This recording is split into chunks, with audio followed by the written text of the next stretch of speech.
SIR প্রক্রিয়ায় যাদের নাম ভোটার তালিকা থেকে ডিলিট হয়েছে বা বাদ পড়েছে তাদের জন্য নির্বাচন কমিশন একটি নতুন নিয়ম জারি করেছে।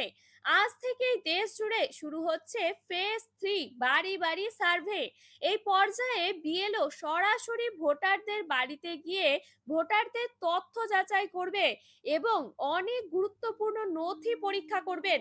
বিশেষ করে যেসব ডিলিট ভোটারদের নাম সন্দেহজনক তালিকায় রয়েছে তাদের ক্ষেত্রে এবার আরো কড়া নজরদারি করা হবে।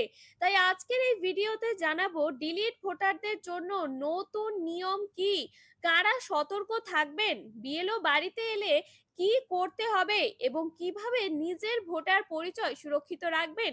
সবকিছু জানতে ভিডিওটি শেষ পর্যন্ত দেখুন।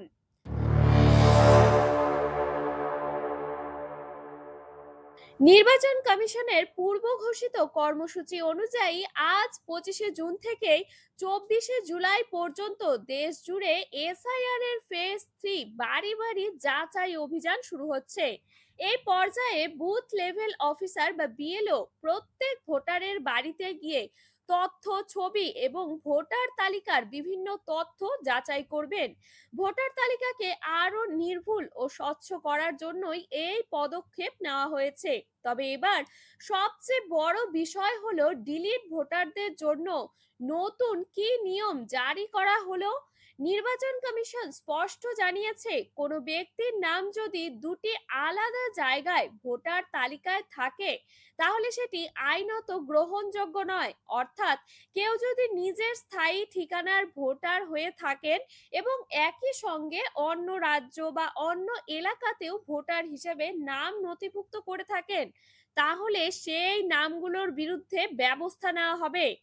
এসআইআর এর এই বিশেষ যাচাই অভিযানে একাধিক ভোটার আইডি থাকা ব্যক্তিদের চিহ্নিত করা হবে এবং প্রয়োজনে ভোটার তালিকা থেকে নাম বাদ দেওয়া হতে পারে।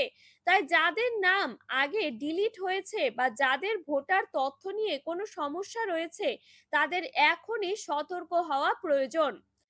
আজ 25শে জুন থেকে বিএলও যখন বাড়িতে যাবেন তখন প্রত্যেক ভোটারকে দুটি করে গণনা ফর্ম দেওয়া হবে। এই ফর্মের মধ্যে একটি ফর্ম সঠিকভাবে পূরণ করে জমা দিতে হবে আর অন্য ফর্মটি রসিদ হিসাবে নিজের কাছে রেখে দিতে হবে, যাতে ভবিষ্যতে প্রয়োজন হলে প্রমাণ হিসাবে দেখাতে যায়।